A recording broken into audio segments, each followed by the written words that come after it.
चला गावी चला शहराकडे कधी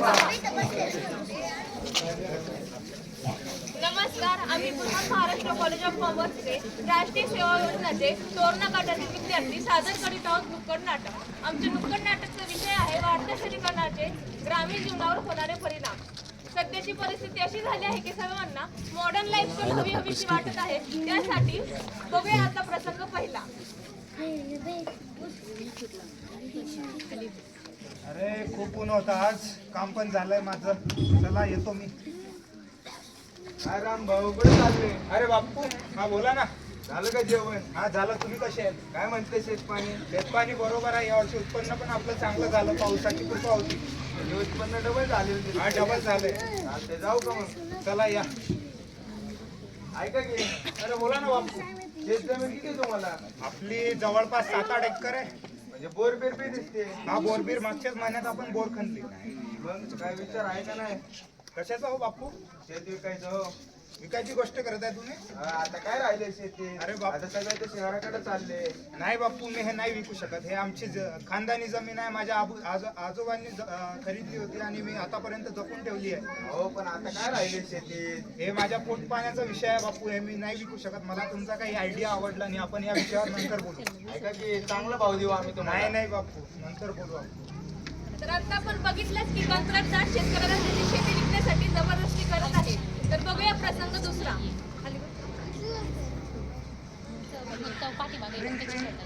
हॅलो अप्पा. हा बोल ना बाळा. बघत्या कसे आहेत? बरे आहेत का? मी बरा आहे. तू कसा आहे? मी बरं आहे. जेवण झालं का? हा जेवण झालं. अजून काय सगळं बरं का? हा सगळं बरं आहे.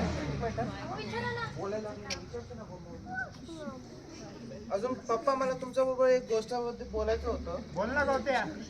सध्या मला पैशांची गरज होती. किती रे? आत्तासाठी 10 लाखच पाहिजे. 10 लाख? तुला समजत आहे का तू काय मागत आहे? एवढ्या पैशाची काय गरज आहे तुला? अरे पप्पा, मी आणि मोनिकाने एक घर बघितलंय. त्याचं डाऊन पेमेंट साठी आम्हाला पैसे हवे होते. अरे घर आहे की तुम्हाला तिथं? अरे पप्पा, तो भाड्याचं घर आहे. आता लग्न झालंय माझं. कधीपर्यंत भाड्याच्या घरात राहू मी? अरे मग इथं गावात येऊन राहा तुम्ही दोघं. एक मिनिट, गावात जाऊन जायचं का? नाही रे बाबा, मला नाही आवडत गावाला जायला. माझा मेकअप खराब होतो. ऊन असतं. बरं बरं, कळलं. नाही पप्पा, आम्हाला कसं जमणार नाही.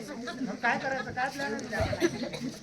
पप्पा, आपली गावातली शेतातली जमीन आहे ना, ती विकून पैसे जे आले ते मला द्या.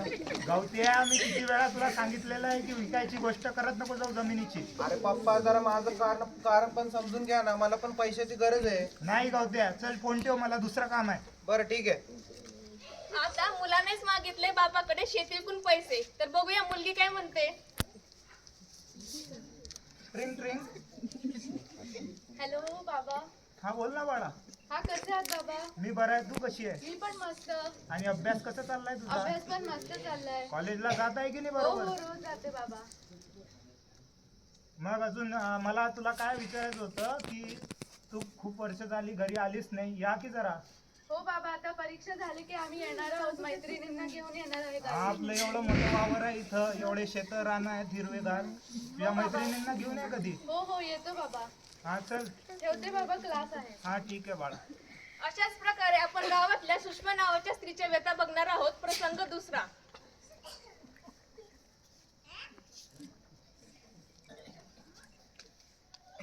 काय ग सुषमी, काय करते? काय नाही बाई. आता भाजी टाकली, अजून भाकऱ्या टाकायच्यात मला. होय. काय झालं तुला? तोंड बारक. काय सांगू बाई तुला, माझा नवरा मला एकटीला सोडून गेलाय गावाकडं शहराकडं. आणि मी दारू पाय सगळी जमीन विकली आणि आता काय मला लागतंय दुसऱ्याच्या शेतामध्ये मजुरी करायला. काय करायचं बघ. माझ्या पोराला बघ आत्ताच नोकरी लागली शहराकडे. त्याला बी धाडणार आहेत ना आम्ही. काय ठेवले गावात सगळा पैसा अडका तर शहरातच आहे. चांगलं झालं बाई तुझ्या पोराचं. अगं थांब थांब, तुला कळलं का आपल्या गावात बिबट्या सुटलाय ते? बाई काय करतील का ते? तर त्या शहरातल्या माणसाने त्यांची चांगलं तोडून तिथं स्वतःची घर उभी केली. ते कुठे जाणार बिचारे आता? अगं तुला ती कळलं का गं? काल ती पाणी भरताना भांडणं झाली बघ ना. अगं त्या कमलीची आणि तिची झाली. जाऊ दे बाई, त्यांचं तर नेहमीच झालंय.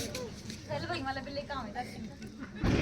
आपण सुषमा नावाच्या स्त्रीच्या व्यथा बघितल्या की तिच्या नवऱ्याने शहराकडे जाऊन तिची शेत जमीन विकली तर तिला दुसऱ्यांच्या रानात जाऊन मजुरी करायला लागत आहे. अशाच प्रकारे शेतीचा राज झाल्यामुळे प्राणी वस्तीत फिरत आहेत. माणसांना मुक्तपणे फिरता देखील येत नाहीये. आता आपण प्रसंग तिसरा बघूया.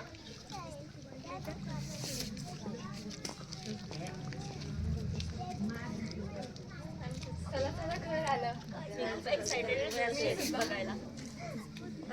Knock knock. अरे आले वाटतं हे. बाबा आम्ही आलो. अरे या या या या या बसा बसा.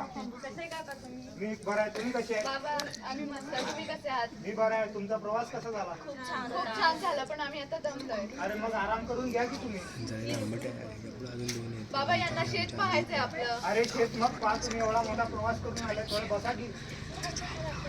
बाबा चला ना यांना घेऊन जाऊ आपण शेतात. तुम्हाला फिरायचं आहे काय? हो बाबा. आपण इथं जाऊ ना मग आपल्या बागेत गावाच्या. बाबा पण आम्हाला शेतातच जायचंय. बाळा तुला कसं सांगायचं आता की तुला शेत काय झालं बाबा बोला ना. तुला सांगायचंच राहिलं बाबा की आपलं शेतच नाही राहिलं आता. बाबा हे काय बोलताय तुम्ही? मी तुला सांगणारच होतो की आपलं जे शेत आहे ना ते आपण विकून टाकलंय. एक बिल्डर होता, त्यांनी तोंडी मागितलेली रक्कम देण्यास तो तयार होता आणि आपल्याला पण थोडी पैशाची गरज होती म्हणून मी विकली बाळा ते. बाबा पण हे चुकीचा निर्णय घेतला तुम्ही. हो बाळा, मला पण थोड्या वेळानंतर माझी चूक कळाली. आता मी काय करू शकतो त्या. तर आपण बघितलंच की वडिलांनी मुलाच्या शहरातल्या गरजा भागवण्यासाठी स्वतःची शेत जमीन विकून त्याला पैसे देऊन टाकले. तर अशाच प्रकारे गावचे गाव उद्ध्वस्त होऊन तिथं शहरीकरण होत आहे. गाव सानिध्यात जाईल तर गावाचे महत्व जाण. गाव म्हणजे निसर्ग. निसर्गाचं संरक्षण हेच खरे मूल्य शिक्षण. निसर्ग वाचवण्याची धरा कास तरच होईल गावाचा विकास. वाढते शहरीकरण. वाईट प्रकरण. वाढते शहरीकरण.